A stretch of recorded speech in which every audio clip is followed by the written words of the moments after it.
ಸ್ವಾಭಿಮಾನಿ ನ್ಯೂಸ್ಗೆ ಸ್ವಾಗತ. ಇಂದಿನ ಪ್ರಮುಖ ಸುದ್ದಿಗಳು. ಬದುಕಿನ ಬವಣೆಗಳೆಲ್ಲ ತೀರಿದ ಮೇಲೆ ಎಲ್ಲರಿಗೂ ಒಂದು ದಿನ ಈ ಭೂಮಿಯ ಋಣ ತೀರಲೇಬೇಕು. ಮಾನವ ಸತ್ತ ಮೇಲೆ ಎತ್ತ ಬಿದ್ದರೇನು ಎನ್ನುವುದಕ್ಕಿಂತ ಸತ್ತಾಗ ಸಂಸ್ಕಾರಯುತವಾಗಿ ಸಾಗಬೇಕು ಎನ್ನುವುದು ಸಂಬಂಧಿಗಳು, ಸ್ನೇಹಿತರು, ಬಂಧು ಬಳಗದ ಆಶಯ. ಅದಕ್ಕೆ ತಕ್ಕಂತೆ ಅಂತ್ಯ ಸಂಸ್ಕಾರಗಳನ್ನು ರುದ್ರಭೂಮಿಗಳಲ್ಲಿ ಪೂರೈಸುತ್ತಾರೆ. ಆದರೆ ಪ್ರತಿನಿತ್ಯ ರುದ್ರಭೂಮಿಗಳಲ್ಲಿ ಸಂತಾಪದ ಕೂಗು ಕೇಳಿಸುತ್ತದೆ ಹೊರತು ಮನಸ್ಸಿಗೆ ಸ್ವಲ್ಪ ಸಮಾಧಾನಕರ ವಾತಾವರಣ ನಿರ್ಮಿಸುವುದು ಬಹಳ ಮುಖ್ಯ. ಈ ನಿಟ್ಟಿನಲ್ಲಿ ಸಾಗರದ ಪಿಗ್ಮಿ ಸಂಗ್ರಹಗಾರರು ಮತ್ತು ಸ್ನೇಹ ಬಳಗ ಮತ್ತು ಇಂಡಸ್ಟ್ರಿಯಲ್ ಕಾರ್ಮಿಕರು ಮತ್ತು ಸಾಗರ ಶ್ರೀ ಮಾರಿಕಾಂಬಾ ದೇವಿ ನ್ಯಾಸ ಪ್ರತಿಷ್ಠಾನದ ಪದಾಧಿಕಾರಿಗಳು ಮತ್ತು ಸದಸ್ಯರು ಸಾಗರದ ಇಂಡಸ್ಟ್ರಿಯಲ್ ಏರಿಯಾದಲ್ಲಿರುವ ಶ್ರೀ ಮಾರಿಕಾಂಬಾ ರುದ್ರಭೂಮಿಯ ಸುತ್ತಲ ಪ್ರದೇಶವನ್ನು ಶ್ರಮದಾನದ ಮೂಲಕ ಭಾನುವಾರ ಸ್ವಚ್ಛಗೊಳಿಸಿದರು. ಸುಮಾರು 2.5 ಎಕರೆ ಪ್ರದೇಶದಲ್ಲಿ ಕಳೆದ 30 ವರ್ಷಗಳಿಂದ ಆರಂಭಗೊಂಡಿರುವ ಈ ರುದ್ರಭೂಮಿಯನ್ನು ಮೇಲ್ದರ್ಜೆಗೆ ಏರಿಸುವ ಜೊತೆಗೆ ಇಲ್ಲಿ ಸುಂದರ ವಾತಾವರಣವನ್ನು ನಿರ್ಮಿಸುವ ಬಗ್ಗೆ ಸ್ವಾಭಿಮಾನಿ ಸುದ್ದಿ ಮಾಧ್ಯಮದೊಂದಿಗೆ ಇಲ್ಲಿ ಹಂಚಿಕೊಂಡರು. ಈ ಸಂದರ್ಭದಲ್ಲಿ ಮಾರಿಕಾಂಬಾ ನ್ಯಾಸ ಪ್ರತಿಷ್ಠಾನದ ಅಧ್ಯಕ್ಷ ಪವಿತ್ರ ನಾಗರಾಜ್, ಪ್ರಧಾನ ಕಾರ್ಯದರ್ಶಿ ಆನಂದ್ ಎಂಡಿ ಮತ್ತು ನ್ಯಾಸ ಪ್ರತಿಷ್ಠಾನದ ಸದಸ್ಯರು ಹಾಗೂ ಸಂಘ ಸಂಸ್ಥೆಗಳ ಪ್ರಮುಖರು ಹಾಜರಿದ್ದರು.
ನಾನಂತ ಹೇಳಿದರೆ ನನಗೆ ಅಂಥದ್ದೆಲ್ಲ ಇಲ್ಲ, ಈ ಸ್ಮಶಾನದಲ್ಲಿ ಬರಬಾರ್ದು ಹಾಗೆಲ್ಲ ಇಲ್ಲ. ನನಗೊಂದಿತ್ತು, ಏನೋ ಒಂದು ಸೇವೆ ಮಾಡಬೇಕು. ನಾವು ಅದರಲ್ಲಿ ಇದ್ದೇವೆ, ಈ ಮಾರಿಗುಡಿಯ ಒಂದು ಸಂಸ್ಥೆ ಒಳಗೆ ನಾವು ಸದಸ್ಯರಾಗಿದ್ದೇವೆ. ಅದಕ್ಕೆ ಇವತ್ತು ಬಂದು ಒಂದು ಸೇವೆ ಮಾಡ್ತಾ ಇದ್ದೇನೆ. ನನಗೆ ಎಷ್ಟಾಗತ್ತೆ ಅಷ್ಟು. ನಮಸ್ಕಾರ. ಕೊರೋನಾ ಸಂದರ್ಭದಲ್ಲಿ ನಮ್ದು ಯಾವುದೋ ಅಂತ್ಯ ಸಂಸ್ಕಾರಕ್ಕೆ ಬಂದಾಗ ಇಲ್ಲಿಯ ವ್ಯವಸ್ಥೆ ನೋಡಿ ಎಷ್ಟು ವ್ಯವಸ್ಥೆ ಹಾಳಾಗಿಟ್ಟಿತ್ತು ಇಲ್ಲಿಯ ಪರಿಸರ ಅಂತಂದರೆ, ಅವಾಗ ನಾನು, ನಂಜುಂಡಸ್ವಾಮಿ, ಕೌಶಿಕ, ಮೋಹನ ಎಲ್ಲ ಸೇರಿ 15 ದಿನ ಇಡೀ ಈ ಪರಿಸರವನ್ನು ಸ್ವಚ್ಛ ಮಾಡಿತ್ತು. ನಾವು ವಾಪಸ್ಸು ಅಲ್ಲಿ ನಮ್ಮನೆ ಇರೋದು ಮೇಲ್ಗಡೆ, ನಾವು ವಾಪಸ್ ಅಲ್ಲಿ ಹೋಗ್ಬೇಕಾದ್ರೆ ಕೊನೆಗೆ ಇಲ್ಲಿಗೆ ಬರಲೇಬೇಕಲ್ಲ ಸರ್, ಇದು ಸ್ವಚ್ಛವಾಗಿರಬೇಕಲ್ಲ. ಹಾಗಾಗಿ ಪರಿಸರ ಸ್ವಚ್ಛವಾಗಿದ್ದರೆ ನಾವು ಆರೋಗ್ಯವಾಗಿರ್ತೀವಿ. ಸ್ಮಶಾನ ಬರ್ಬೋದು, ರಸ್ತೆ ಬರ್ಬೋದು, ಮತ್ತೊಂದು ಬರ್ಬೋದು, ಮಾರ್ಕೆಟ್ ಬರ್ಬೋದು. ಹಾಗಾಗಿ ಎಲ್ಲ ಭೂಮಿ ಸ್ವಚ್ಛವಾಗಿರ್ಬೇಕು ಹೇಳುವಂಥದ್ದು ನಮ್ಮ ಕಲ್ಪನೆ. ಹಾಗಾಗಿ ಇವತ್ತು ಸ್ವಚ್ಛತಾ ಅಭಿಯಾನದಲ್ಲಿ ನಾವೆಲ್ಲ ಪಾಲ್ಗೊಂಡಿದ್ದೀವಿ. ಎಲ್ರಿಗೂ ಆ ಮನಸ್ಸು ಬರಬೇಕು, ಪರಿಸರ ಸ್ವಚ್ಛವಾಗಿಟ್ಕೊಳ್ಳೋಕೆ ಎಲ್ಲರಿಗೂ ಆ ಮನಸ್ಸು ಬರಬೇಕು. ಬರೀ ಸ್ಮಶಾನ ಒಂದೇ ಅಲ್ಲ, ರಸ್ತೆಯಲ್ಲಿ ಉಗುಳೋದಿರ್ಬೋದು, ಪ್ಲಾಸ್ಟಿಕ್ ಹಾಕೋದಿರ್ಬೋದು, ಮಾರ್ಕೆಟಲ್ಲಿ ಕಸ ಹಾಕೋದಿರ್ಬೋದು, ಎಲ್ಲರೂ ನಮ್ಮನ್ನು ನಾವೇ ಸರಿ ಮಾಡ್ಕೊಳ್ಬೇಕ ವಿನಃ. ಧನ್ಯವಾದ. ಇವತ್ತು ನಮ್ಮ ಮಾರಿಕಾಂಬಾ ಆಡಳಿತ ಮಂಡಳಿಯ ಏನು ಹೊಸದಾಗಿ ಬಂದಂಥ ಚುನಾವಣೆಯಲ್ಲಿ ಬಂದಂಥ ಆಡಳಿತ ಮಂಡಳಿಯ ಸದಸ್ಯರು ಮತ್ತು ವಿಶೇಷವಾಗಿ ಪಿಗ್ಮಿ ಸಂಗ್ರಹಗಾರರು ಮತ್ತು ಅನೇಕ ಸಂಘ ಸಂಸ್ಥೆಗಳು, ಸ್ನೇಹ ಬಳಗ ಎಲ್ಲ ಸೇರಿ ಇವತ್ತು ಮಾರಿಕಾಂಬಾ ಚಿತಾಗಾರವನ್ನು ಇಲ್ಲಿ ಸ್ವಚ್ಛತೆ ಕಾರ್ಯಕ್ಕೆ ಮಾಡಬೇಕು ಅಂತ ಆಗಿದೆ. ನಾವು ಕೊರೋನಾ ಸಂದರ್ಭದಲ್ಲೂ ಕೂಡ ಈ ರೀತಿ ಒಂದು ಕೈಗೆತ್ತಿಕೊಂಡು ನಮ್ಮ ಕಾನ್ಗೋಡು ನಾರಾಯಣಮೂರ್ತಿ, ಕೌಶಿಕ್, ಮೋಹನು ಮತ್ತು ಇತರ ಅನೇಕ ಎಲ್ಲ ಸಂಘ ಸಂಸ್ಥೆಗಳ ಜೊತೆಗೂಡಿ ಕೂಡ ಕೊರೋನಾ ಸಂದರ್ಭದಲ್ಲಿ ಮಾಡಿದ್ವಿ. ಈಗ ಮತ್ತೆ ವಿಶೇಷವಾಗಿ ಮಾರಿಕಾಂಬಾ ಆಡಳಿತ ಮಂಡಳಿ ಕೈಗೆತ್ತಿಕೊಂಡಿದೆ. ಸಿರ್ಸಿ ಮಾದರಿಯಲ್ಲಿ, ಸಿರ್ಸಿಗೆ ಬಹುಶಃ ಅನೇಕ ಜನ ಹೋಗಿ ನೋಡಿದ್ರೆ ಗೊತ್ತಾಗುತ್ತೆ, ಅಲ್ಲಿ ನೆಮ್ಮದಿ ಅಂತ ಹೇಳಿ ಹೆಸರಿಟ್ಟಿದ್ದಾರೆ ಅದಕ್ಕೆ ಚಿತಾಗಾರಕ್ಕೆ. ಪಕ್ಕದಲ್ಲೇ ರಂಗಭೂಮಿ, ಸಾಂಸ್ಕೃತಿಕ ಚಟುವಟಿಕೆಗಳು ಪ್ರತಿಯೊಂದು, ಅಂದರೆ ಅಲ್ಲಿ ಹೋದರೆ ಅದು ಯಾರಿಗೂ ಕೂಡ ಸ್ಮಶಾನ ಅಂತ ಅನ್ಸೋದೇ ಇಲ್ಲ. ಅಂದರೆ ಅಲ್ಲಿ ಹೋದಂಥ ಸಂದರ್ಭದಲ್ಲಿ ಎಲ್ಲರಿಗೂ, ಅಂದರೆ ಈ ಹೋದವ್ರು ಹೋಗಿರ್ತಾರೆ, ಅನಿವಾರ್ಯ, ಹುಟ್ಟು ಆಕಸ್ಮಿಕ ಸಾವು ನಿಶ್ಚಿತ. ಆದರೆ ಆ ಹೋದಂಥ ಜೊತೆಯಲ್ಲಿ ಯಾರು ಕಾರ್ಯಕ್ಕೆ ಹೋಗಿರ್ತಾರೆ ಅವರಿಗೆ ಅಲ್ಲಿ ಒಂದು ನೆಮ್ಮದಿ ಸಿಗುವಂಥ ಕಾರ್ಯವನ್ನು ಮಾಡಿದ್ದಾರೆ. ಅದೇ ರೀತಿ ಇಲ್ಲಿ ಸಾಗರದಲ್ಲೂ ಕೂಡ ಒಂದು ನೆಮ್ಮದಿ ಥರ ಮಾಡಬೇಕು ಅಂತ ಹೇಳಿ ಆಲೋಚನೆ ನಮ್ಮ ಆಡಳಿತ ಮಂಡಳಿ ಯೋಚನೆ ಮಾಡ್ತಾ ಇದ್ದೀವಿ. ಮುಂದಿನ ದಿನಗಳಲ್ಲಿ ಆ ರೀತಿ ಒಂದು ಸಿರ್ಸಿಯ ಮಾದರಿ ಟೈಪಲ್ಲಿ ನಾವೆಲ್ಲರೂ ಕೂಡ ನಮ್ಮ ಈ ಆಡಳಿತ ಮಂಡಳಿಯ ನೇತೃತ್ವದಲ್ಲಿ ಸಾಗರದ ಒಂದು ಮಾರಿಕಾಂಬಾ ಚಿತಾಗಾರವನ್ನು ಯಶಸ್ವಿಯಾಗಿ, ಅಂದರೆ ಬಂದಂಥವರು ಒಂದು ನೆಮ್ಮದಿಯಿಂದ ಹೋಗಬೇಕು ಅನ್ನೋಂಥದ್ದು ಕಲ್ಪನೆ ಇದೆ. ಅದಕ್ಕೆ ಊರಿನ ಎಲ್ಲ ದಾನಿಗಳು ಮತ್ತು ಸಂಘ ಸಂಸ್ಥೆಗಳು ಕೂಡ ನಮ್ಮ ಜೊತೆ ಕೈ ಜೋಡಿಸಬೇಕು. ಸಂಡೇ ಅಂತ ತಕ್ಷಣ ಅದು ಸೋಮಾರಿ ಸಂಡೇ ಅಂತಾರೆ. ಅಂದರೆ ಬೆಳಗ್ಗೆ ಏಳದೆ ಎಷ್ಟೊತ್ತಿಗೆ, ಸ್ನಾನ ಮಾಡೋದು ಎಷ್ಟೊತ್ತಿಗೋ, ಊಟ ಮಾಡೋದು ಎಷ್ಟೊತ್ತಿಗೋ, ತಿಂಡಿ ತಿನ್ನೋದು ಎಷ್ಟೊತ್ತಿಗೋ.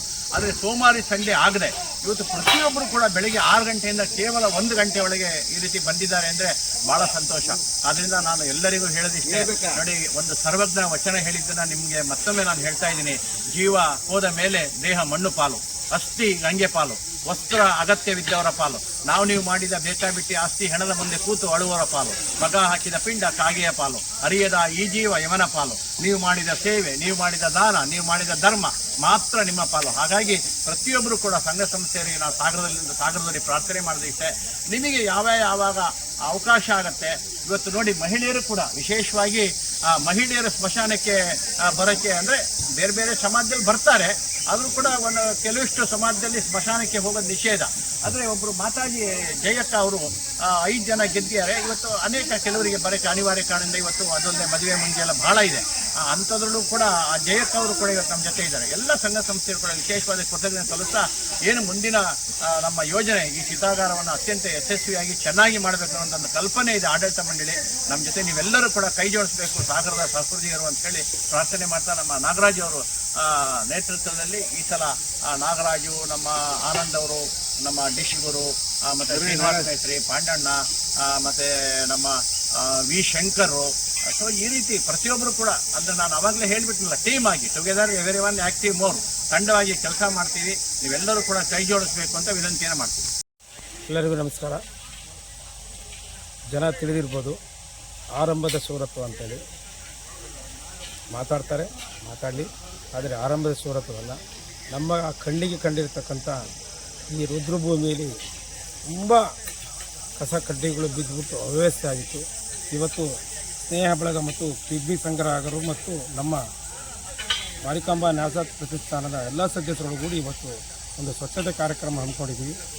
ಇವತ್ತಿಗೆ ಅಲ್ವಾ, ಇನ್ನೂ ಮುಂದುವರಿತಾ ಹೋಗುತ್ತೆ, ಕಂಟಿನ್ಯೂ ಆಗ್ತಾ ಹೋಗುತ್ತೆ. ಆದರೆ ಒಂದು ದಿನಕ್ಕೆ ಮುಗಿಯೋದಂಥ ಕೆಲಸ ಅಲ್ಲ, ಮುಂದುವರಿಸ್ತಾ ಹೋಗ್ತೀವಿ. ತುಂಬ ರುದ್ರಭೂಮಿಯಲ್ಲಿ ತುಂಬ ಅವ್ಯವಸ್ಥೆ ಆಗ್ರ ಆಗಿದೆ, ಅವೆಲ್ಲವನ್ನು ಸ್ವಚ್ಛಗೊಳಿಸಬೇಕು. ಸಾಗರದ ಜನರು ಈ ರುದ್ರಭೂಮಿ ನೋಡ್ಬಿಟ್ಟು ಖುಷಿ ಪಡಬೇಕು. ಏಕೆಂದರೆ ಈ ರುದ್ರಭೂಮಿ ಇಷ್ಟೆಲ್ಲ ಅವ್ಯವಸ್ಥೆ ಆಗ್ರ ಆಗಿದೆ ಅಂತ ಹೇಳ್ಕೊಂಡು ಜನ ಅಂದ್ಕೊಂಡು ಹೋಗಬಾರ್ದು, ಆಡ್ಕೊಬಾರ್ದು ಅನ್ನೋ ಉದ್ದೇಶಕ್ಕೆ ನಾವೆಲ್ಲರೂ ಸೇರಿ ಇವತ್ತು ಸ್ವಚ್ಛತೆ ಕಾರ್ಯಕ್ರಮ ಮಾಡಿದ್ವಿ. ಆದರೆ ಈ ರುದ್ರಭೂಮಿ ತುಂಬ ಹಳೆಯದಾಗಿರ್ತಕ್ಕಂಥದ್ದು ಮತ್ತು ತುಂಬ ಅವ್ಯವಸ್ಥೆ ಆಗ್ರ ಆಗಿದೆ. ಈ ರುದ್ರಭೂಮಿಯನ್ನು ಸಿರ್ಸಿ ಮಾದರಿಯಲ್ಲಿ ಮಾಡಬೇಕು ಅನ್ನೋದು, ಒಂದು ನೀಲಿ ನಕ್ಷೆಯನ್ನು ತಯಾರಿಸಬೇಕು ಅನ್ನೋದು ನಮ್ಮ ಸಮಿತಿಯ ಅಭಿಲಾಷೆ ಆಗಿದೆ. ಮೊದಲ ಆದ್ಯತೆ, ಸಾಗರದ ಮೊದಲ ಆದ್ಯತೆ ರುದ್ರಭೂಮಿಯನ್ನು ಸ್ವಚ್ಛತೆ ಮತ್ತು ಹೊಸ ನವೀಕರಣ ಮಾಡಬೇಕು ಅನ್ನೋದು ಇದೆ. ಅದಕ್ಕೆ ಸಾಗರದ ಎಲ್ಲರೂ ಸಹಕಾರ ಕೊಡಬೇಕು, ಎಲ್ಲರೂ ಜೊತೆಗೂಡಬೇಕು. ಈ ಒಂದು ಸ್ವಚ್ಛತಾ ಕಾರ್ಯಕ್ರಮಕ್ಕೆ ಮುಂದಿನ ದಿನಗಳಲ್ಲಿ ಎಲ್ಲರೂ ಸೇರಿ ಸ್ವಚ್ಛತಾ ಕಾರ್ಯಕ್ರಮಕ್ಕೆ ಪಾಲ್ಗೊಳ್ಳಬೇಕು ಅಂತ ತಮ್ಮನ ಮೂಲಕ ಕೇಳ್ಕೊಳ್ತೀನಿ. ಇನ್ನು ಮಾರಿಕಾಂಬಾ ಆಡಳಿತ ಮಂಡಳಿಯವರು ಈ ಒಂದು ಸ್ವಚ್ಛತಾ ಕಾರ್ಯಕ್ರಮವನ್ನು ಹಮ್ಮಿಕೊಂಡಿರೋದು ತುಂಬ ಖುಷಿ ವಿಚಾರ. ಅದಕ್ಕೆ ನಮ್ಮ ಎಲ್ಲ ಸಂಘ ಸಂಸ್ಥೆಯವರಿಗೆ ಅವರು ಆಹ್ವಾನ ಕೊಟ್ಟಿದ್ದರು, ಸ್ವಚ್ಛತೆ ಇದೆ ಬನ್ನಿ ಪಾಲ್ಗೊಳ್ಳಿ ಅಂತೇಳಿ. ಈ ಒಂದು ಕಾರ್ಯಕ್ರಮಕ್ಕೆ ನಮ್ಮ ಸ್ನೇಹ ಬಳಗ ಅನ್ನೋ ಒಂದು ಸಂಘ ಮತ್ತು ಪಿಗ್ಮಿ ಸಂಗ್ರಾಹಕರ ಸಂಘ ಎಲ್ಲರೂ ಪಾಲ್ಗೊಂಡಿದ್ದಾರೆ. ಆಮೇಲೆ ಇಂತಹ ಕಾರ್ಯಕ್ರಮಕ್ಕೆ ಎಲ್ಲರೂ ಕೈ ಜೋಡಿಸಬೇಕು. ಈ ಆಡಳಿತ ಮಂಡಳಿಯವರು ಕೈಗೊಂಡಂತಹ ಕಾರ್ಯ, ಈ ಅವರೊಂದು ಆಲೋಚನೆ ಒಳ್ಳೆ ಆಲೋಚನೆ ಆಗಿರುತ್ತದೆ. ಮುಂದಿನ ದಿನ ನಡ್ಸ್ಕೊಂಡು ಹೋಗಲಿ ಮತ್ತು ಆಮೇಲೆ ಈ ಆಡಳಿತ ಚೆನ್ನಾಗಿ ನಡೀಲಿ ಅಂತ ಹೇಳಿ ಹಾರೈಸ್ತಾ ಇದ್ದೀನಿ. ಮೊದಲಿಗೆ ನಾನು ಇವತ್ತು ಎಲ್ಲ ನಮ್ಮ ಬಂದಿರತಕ್ಕಂಥ ಎಲ್ರಿಗೂ ನಾನು ನಮ್ಮ ಸ್ನೇಹಿತರ ಇದೆ, ನಮ್ಮ ಇಲ್ಲಿ ಸ್ನೇಹ ಬಳಗ ಹಾಗೂ ಪಿಗ್ಮಿ ಸಂಘಕಾರರು, ಆಮೇಲೆ ಈ ಭಾಗದಲ್ಲಿ ಇರ್ತಕ್ಕಂಥ ಕೆಲಸ ಮಾಡ್ತಕ್ಕಂಥ ನಮ್ಮ ಇಲ್ಲಿ ಇಂಡಸ್ಟ್ರಿ ಭಾಗದಲ್ಲಿ ಇರ್ತಕ್ಕಂಥವ್ರು ಕೂಡ ತಮ್ಮದಿಂತಾನೆ ಸ್ವ ಇಚ್ಛೆಯಿಂದ ಅವ್ರು ಬಂದಿರತಕ್ಕಂಥದ್ದು. ನಾವು ಹೀಗೆ ಈ ಮಾತುಗಳ ಫಸ್ಟಿಗೆ ನಾವು ಹಿಂದೆ ಚುನಾವಣೆಗಿಂತ ಮೊದಲೇ ನಾವು ಇದರ ಕಲ್ಪನೆ ಹೇಳಿದ್ವಿ. ನಾವು ಏನು ಅಂದರೆ ಒಂದು ಊರಿನಲ್ಲಿರ್ತಕ್ಕಂಥದ್ದು ಒಂದು ಹಿಂದಿನ ಹಿರಿಯರು ಭಾಳಷ್ಟು ಶ್ರಮವಹಿಸಿ ಈ ಜಾಗನ ಮಾಡಿಕೊಟ್ಟಿದ್ದಾರೆ. ಈ ಜಾಗಕ್ಕೆ ನಾವು ಒಂದು ಕಾಯಕಲ್ಪ ಮಾಡಬೇಕು ಅನ್ನೋದು ನಮ್ಮ ಎಲ್ಲರದ್ದು. ಒಂದು ತುಂಬ ವ್ಯವಸ್ಥಿತವಾಗಿರ್ತಕ್ಕಂಥ ಜಾಗ ಇದು. ಇಲ್ಲಿ ಸ್ವಲ್ಪ ವ್ಯವಸ್ಥೆಗಳಾಗಬೇಕು. ಅಂದರೆ ಇಲ್ಲಿ ಏನಾಗಿದೆ ಅಂದರೆ ಇಲ್ಲಿ ಬಂದಿರತಕ್ಕಂಥದ್ದು ಅಲ್ಲಿ ಪ್ಲಾಸ್ಟಿಕ್ಗಳಿರ್ಬೋದು, ಬೇರೆ ಅಲ್ಲಿ ಬಂದಿರತಕ್ಕಂಥ ಯಾವುದೇ ವ್ಯವಸ್ಥೆಗಳಿರ್ಬೋದು, ಇಲ್ಲಿ ಹಾಗೆ ಹಾಳು ಬೀಳ್ತಾ ಇತ್ತು. ಅದಕ್ಕೆ ನಾವು ಪೂರಕವಾಗಿ ನಾವು ಕೆಲವೊಂದು ನೋಡಿದ್ವಿ. ಒಂದು ಕಲ್ಪನೆ ಮಾಡಬೇಕು, ಒಂದು ಏನಾದರೂ ಇಲ್ಲಿ ಒಂದು ಕೆಲಸಗಳನ್ನು ಮಾಡ್ತಾ ಇಲ್ಲಿಯವರನ್ನು ಬಳಸ್ಕೊಂಡು ನಾವು ಆ ಕೆಲಸವನ್ನು ನಾವು ಮಾಡ್ಕೊಳ್ತಾ ಹೋದರೆ ಒಂದು ಶಿಸ್ತು ಬರುತ್ತೆ ಅನ್ನೋದು. ಒಂದು ಮೊದಲೇದಾಗಿ ಒಂದು ಶಿಸ್ತು ತರಬೇಕು. ಇಲ್ಲಿ ಬಂದವರು ಈಗ ದುಃಖದಲ್ಲಿ ಬಂದಿರ್ತಾರೆ, ಅವರಿಗೆ ಇಲ್ಲಿ ಸ್ಮಶಾನ ಅನ್ನೋ ಭಾವನೆ ಬರಬಾರ್ದು. ನೀವು ಹೇಳ್ದಂಗೆ ರುದ್ರಭೂಮಿ ಇದು. ರುದ್ರಭೂಮಿ ಅಂದರೆ ಒಂದು ಇಲ್ಲಿ ಬಂದವರಿಗೆ ಒಂದು ದೇವತಾ ಕಾರ್ಯ ಮಾಡಿದ ರೂಪದಲ್ಲೇ ಬರಬೇಕು ಅನ್ನೋದು ನಮ್ಮ ಮೊದಲಿಂದ ಒಂದು ಚಿಂತನೆ ಇತ್ತು. ಅದಕ್ಕೆ ಪೂರಕವಾಗಿ ಎಲ್ಲರೂ ಸ್ಪಂದಿಸಿದ್ದಾರೆ. ಆ ಕೆಲಸವನ್ನು ನಾವು ಪ್ರಾರಂಭ ಮಾಡಲಿಕ್ಕೆ ಈಗ ಮೊದಲನೇ ಹಂತದಲ್ಲಿ ಪ್ರಾರಂಭ ಮಾಡಿದ್ವಿ. ಇದಕ್ಕೆ ಇಲ್ಲಿ ಸ್ವಲ್ಪ ನಾವು ಈಗ ಶಿರ್ಸಿಯಲ್ಲಿ ನಾವು ಒಂದು ಹೋಗಿದ್ವಿ. ಶಿರ್ಸಿ ಒಳಗೆ ರುದ್ರಭೂಮಿ ಭಾಳ ಚೆನ್ನಾಗಿದೆ. ಆ ರುದ್ರಭೂಮಿಗೆ ಅಲ್ಲಿ ನೋಡ್ಕೊಂಡು ಬಂದು ಈಗ ಇಡೀ ನಮ್ಮ ತಂಡ ಹೋಗೋಣ ಅನ್ನೋ ಒಂದು ಎಲ್ಲರೂ ನೋಡ್ಕೊಂಡು ಬರೋಣ ಒಂದು ಸರಿ ಅಂತ ಇದೆ. ಯಾಕಂದರೆ ಅಲ್ಲಿ ನಾನು ನೋಡಿದ್ದೀನಿ, ಅಲ್ಲಿ ಪಕ್ಕದಲ್ಲೇ ನಿಮಗೆ ರಂಗಮಂದಿರ ಇದೆ, ಸ್ಮಶಾನದ ಪಕ್ಕದಲ್ಲೇ ರಂಗಮಂದಿರ. ಅಂದರೆ ಯಾವುದೇ ಫೀಲ್ ಬರಲ್ಲ ನಿಮಗೆ ಅಲ್ಲಿ. ಯಾವುದೋ ನಮ್ಮ ಶವ ಸಂಸ್ಕಾರ ಆಗಿರೋದಾಗಲಿ ಮತ್ತೊಂದು ಅನ್ನೋದೇ ಅನ್ಸೋದೇ ಇಲ್ಲ. ಅಲ್ಲಿ ಒಳಗಡೆ ಹೋದರೆ ಏನೋ ಒಂಥರ ಮನಸ್ಸಿಗೆ ಖುಷಿ ಆಗತ್ತೆ, ಒಂದು ಏನೋ ಭಾವನೆ, ನಮಗೊಂದು ದೇವತಾ ಭಾವನೆ ಬರುತ್ತೆ. ಆ ರೀತಿಯಾಗಿರ್ತಕ್ಕಂಥ ಒಂದು ಕಲ್ಪನೆ ನಮ್ಮ ತಲೆಯಲ್ಲಿದೆ. ಅದಿಲ್ಲಿ ಮಾಡಬೇಕು ಅನ್ನೋದಿದೆ. ಮುಂದಿನ ದಿನಗಳಲ್ಲಿ ನಾವು ಅದಕ್ಕೊಂದು ಲಕ್ಷ್ಯ ರೆಡಿ ಮಾಡಿ ಇಲ್ಲಿ ಒಂದು ಸಣ್ಣ ಪುಟ್ಟ ದಾನಿಗಳ ಮುಖಾಂತರ ಆದಷ್ಟು ನಮ್ಮ ಇದಕ್ಕೆ ಮಾರಿಕಾಂಬ ವ್ಯವಸ್ಥಾಪಕಕ್ಕೆ ಹೊರೆ ಆಗದಿದ್ದ ರೀತಿಯಲ್ಲಿ ದಾನಿಗಳು ಬರ್ತಾಯಿದ್ದಾರೆ. ಅದಕ್ಕೆ ನಮ್ಮ ಪೂರಕ ನಂಜುಂಡ ಸ್ವಾಮಿಯವರು, ಹಾಗೆ ಇಲ್ಲಿ ದಿನಕರ ಇರ್ಬೋದು, ಆಮೇಲೆ ಪಾಂಡಣ್ಣ ಇರ್ಬೋದು, ಅವರೆಲ್ಲ ಈ ಜವಾಬ್ದಾರಿ ತೊಗೊಳ್ತೀನಿ ಅಂತ ಹೇಳಿದ್ದಾರೆ. ಈಗ ನಾವು ಪ್ರತಿ ಇದಕ್ಕೂ ನಾವು ಏನು ಮಾಡಬೇಕಂತ ಮಾಡಿದ್ವಿ, ಎಲ್ಲ ಒಂದು ಸಮಿತಿ ಮಾಡಿ ಆ ಸಮಿತಿಗೆ ಜವಾಬ್ದಾರಿಗಳನ್ನು ಕೊಡುವಂಥ ಕೆಲಸ ಮಾಡಬೇಕು ಅನ್ನೋ ನಮ್ಮ ಚಿಂತನೆ ಇದೆ.